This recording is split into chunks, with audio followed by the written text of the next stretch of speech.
അബീബാസിന് അബീബാസ് എന്ന പോലെ മിൽമയ്ക്ക് മിൽന. ശരി, നിന്റെ പേരെന്നാണ്? പേര് പറഞ്ഞടാ. മിൽന. എങ്ങനെ? മിൽന.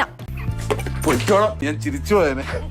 കമ്പനിക്ക് 1 കോടി രൂപയുടെ പിഴയാണ് കോടതി ചുമത്തിയിരിക്കുന്നത്. കുസൃതി ഇച്ചിരി കൂടുന്നുണ്ടെന്ന് സോഷ്യൽ മീഡിയയിൽ കമന്റ്സ്.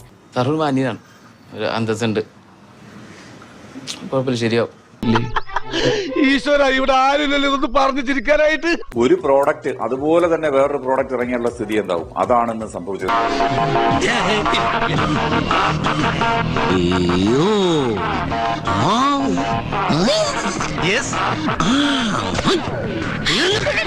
കാര്യം മിൽമ എന്ന് പറയുന്ന കേരളത്തിലെ എല്ലാവരും വാങ്ങുന്ന, എല്ലാവരും ഉപയോഗിക്കുന്ന മിൽമ എന്ന് പറയുന്ന ബ്രാൻഡിന് തുല്യമായി മിൽന എന്ന് പറഞ്ഞിട്ടാണ്. അപ്പൊ നിനക്ക് നാണമുണ്ടോ? അവർ തന്ന കാര്യമാണിത്. മിൽന എന്ന് പറഞ്ഞിട്ടാണ് അവരുടെ ഒരു പ്രോഡക്റ്റ് ഇറക്കിയത്.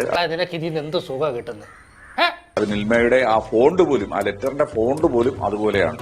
പേന കൊണ്ട് ഞാൻ കവിളിൽ കറുത്ത് മറകിട്ടിരിക്കുന്ന ഇവനാണ് അപ്പു, മറകില്ലാത്തവൻ അച്ചു. എങ്ങനെയുണ്ട് എന്റെ ബുദ്ധി? അങ്ങനെ പാലിറക്കി. അത് ഏതാണ്ട് അവരുടെ കൂടെ ആദ്യം ഇത് പറഞ്ഞു, ഇതിങ്ങനെ പുറത്തിറക്കാൻ പാടില്ല, അത് എത്തിക്കലല്ല എന്ന് മിൽമ വളരെ നേരത്തെ തന്നെ സൂചിപ്പിച്ചു. ഈ പണി സ്റ്റീഫൻ ചെയ്യില്ല, നീയും ചെയ്യില്ല. പക്ഷെ അവർ കൂട്ടാക്കിയില്ല. വീണ്ടും ഇതേ പാൽ ഉൽപ്പന്നം തന്നെ അവർ വിപണിയിൽ ഇറക്കിക്കൊണ്ടിരുന്നു. പണി വരുന്നുണ്ടവർ. 1.5 കൊല്ലം നീണ്ട ഒരു നിയമയുദ്ധത്തിന് ശേഷമാണ് ഇപ്പോൾ തിരുവനന്തപുരത്തെ കൺസ്യൂമർ കാര്യങ്ങൾ നോക്കുന്ന കോടതി, ഈ കൊമേഴ്സ്യൽ കോടതി, ഇങ്ങനെ ഒരു വിധി പുറപ്പെടുവിച്ചിരിക്കുന്നത്. എന്തിനാ വർക്കിച്ചൻ എന്റെ റൺവേ കയറി കളിച്ചത്? അതുകൊണ്ടല്ലേ ഞാൻ കയറ്റി കളിച്ചത്. ഇനി എന്റെ റൺവേ കയറി കളിച്ച ഇതൊരു സാമ്പിൾ വെടിക്കട്ട.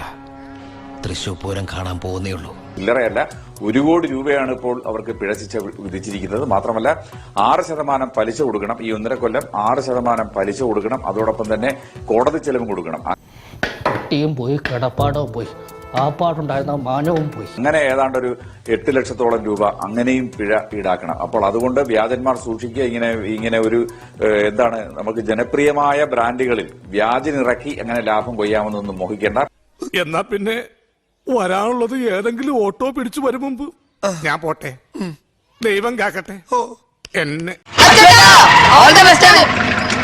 താങ്ക്സ് ഉണ്ടടാ മോനെ ദിനേശ, താങ്ക്സ് അടിച്ചു പൊളിക്കടാ.